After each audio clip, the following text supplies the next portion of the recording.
Hey, let's dive right into this explainer and demystify absolute dispersion in your investment data.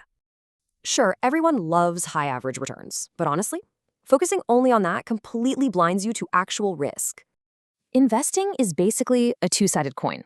Central tendency is your expected reward, while dispersion represents your actual risk. So here's the deal.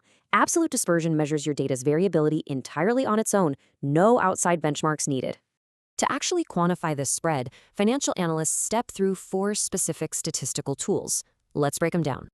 First up is the range. That's simply the difference between your absolute best and worst investment returns. But watch out. Range relies on just two extreme outliers, completely ignoring the true shape of your data. Next is mean absolute deviation, or MAD.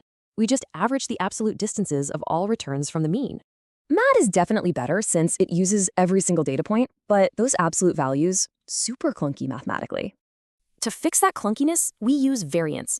It measures the average squared deviation of each number from its mean. But hold on, how do you even interpret squared percentages or squared dollars in the real world?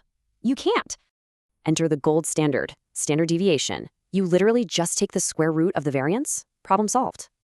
This is a total game changer. It translates that risk measurement right back into normal, understandable financial units. Picture a normal distribution.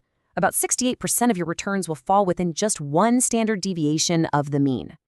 And roughly 95% will land within two standard deviations. This creates a highly predictable, incredibly useful risk window.